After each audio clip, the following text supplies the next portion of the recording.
Сәлем достар, сіздермен бірге Казмет. Бүгінгі біздің тақырыбымыз бүйректің анатомиясы. Яғни бүйрек бізде латынша рен, грекше бізде нефрос деп аталынады екен. Ең алдымен біз несеп мүшелеріне тоқталайық, яғни органы уринария бізде бүйректен басталады. Одан кейін бүйрек тостағаншалары, бүйрек түбегі, несеп ағар, несеп қоқ және несеп шығаратын өзекпен бірге аяқталады екен. Яғни бүйрек бізде ол жұп экскреторлық мүше, яғни бұршақ тәрізді тығыз қою қызыл түсті болып келеді. Ересек адамдарда оның ұзындығы 10-12 сантиметрді, ені 5-6 сантиметрді құрайды. Жұп мүше деп атады ғой, яғни ол оң бүйректен және сол бүйректен тұрады екен. Олардың орналасуына қарай, яғни топографиясына келетін болсақ, іш қуысының артқы қабырғасында омыртқа бағанасының бүйір қапталында орналасқан екен. Яғни бірінші біз оң бүйрекке келетін болсақ, қараңыздар, ол бізде 1-1,5 сантиметр төмен орналасқан, солға қарағанда. Себебі бізде бауырдың оң үлесімен ол беттес тұрады екен, сондықтан да кішкене төмен орналасады. Оның жоғарғы бөлігі бізде қараңыздар 12-ші кеуде омыртқасының деңгейінде, ал төменгі бөлігі 3-ші бел омыртқасының деңгейінде болады. Ал сол бүйрек болатын болса, бізде жаңағыдай 11-ші кеуде омыртқасының деңгейінде, ал төменгі бөлігі 3-ші бел омыртқасының деңгейінде болады екен. Келесі олардың синтопиясы, яғни оң бүйрекке келетін болсақ, оның жоғарғы ұшы бүйрек үсті безбен, алдыңғы беті бізде бауырмен, алдыңғы бетінің төменгі бөлігі бізде 12-лі шекпен беттеседі екен. Одан кейін сол бүйрек оның да жоғарғы ұшы бүйрек үсті безбен, алдыңғы бөлігінің 3-тен 1 бөлігі асқазанмен, ортаңғы бөлігі, яғни 3-тен 2 бөлігі ұйқы безбен, асқазан астында ұйқы без тұрады ғой, және латеральды бөлігі көк бауырмен шектеседі екен, беттеседі. Яғни, және де төменгі ұшына келетін болсақ, төменгі ұшының алдыңғы беті ашы шекпен, латеральды беті жиек шектің сол иілімімен, ал артқы беті бізде көкетпен беттеседі. Жалпы біздің бүйректің беттері, яғни оны бізде алдыңғы бетін және де артқы бетін ажыратамыз. Фацис антериор, алдыңғы беті, артқы беті фацис постериорның артында. Одан кейін олардың бізде ұшы жоғарғы ұшы экстремитас супериор және де экстремитас инфериор, төменгі ұшы. Одан кейін олардың бізде жиектері болады, яғни дөңестеу келген латеральды жиек ол бізде марго латералис, және де ойыстау келген медиальды беті ол бізде марго медиалис деп аталынады. Осы жерде бізде жаңағыдай бүйрек қақпасы болады. Мына жерде сол бүйрек қақпасы хилиус реналис, сол жақта қараңыздар, бізде нерв пен бүйрек артериялары кіреді, кіріп тұр міне. Кіреді, және де шығады бізде несеп ағар мен лимфа тамырлары екен. Соны міндетті түрде ұмытпау қажет.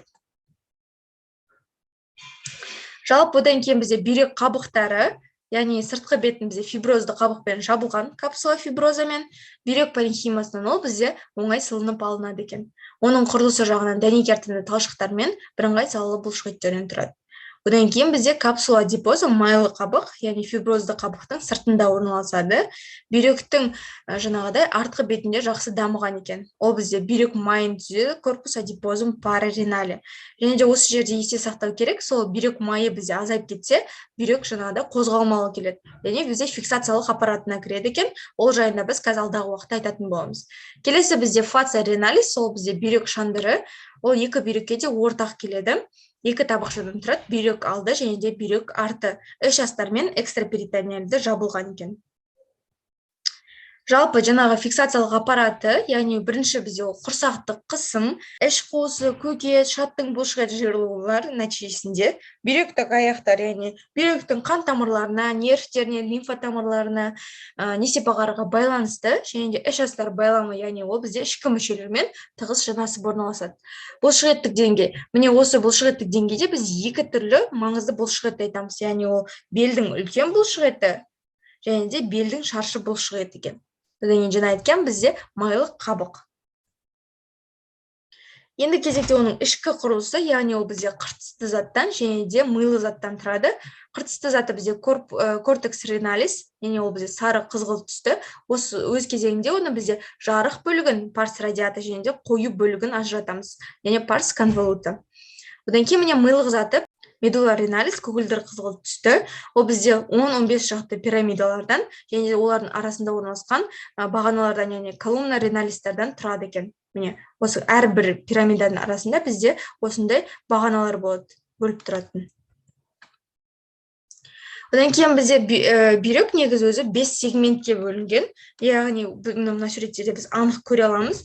жоғарғы сегменті ол бізде сегментум супериус, жоғарғы алдыңғы сегменті сегментум антериус супериор, одан кейін төменгі алдыңғы сегментум антериус инфериор, және де мына жерде бізде төменгі сегменті, яғни сегментум инфериус болып табылады. Одан кейін бізде бесінші сегмент ол бізде латеральды жағынан немесе артқы жағынан қарасақ жақсырақ көрінеді, яғни ол бізде міне 5-ші нөмірде ол бізде артқы сегменті, яғни сегментум постериус болып табылады екен. Яғни негізінен әрбір сегмент өзіне 2-3 бүйрек үлестерін қосады екен. Жалпы бүгінге осы сіздерге пайдалы болды деген үміттеміз. Біздегі бүйректің құрылымдық қызметтік бірлігі нефрон. Ол жайында біз келесі видеода толықтай айтатын боламыз. Бізбен бірге болғандарыңызға рахмет. Сіздермен бірге болған Қазмет.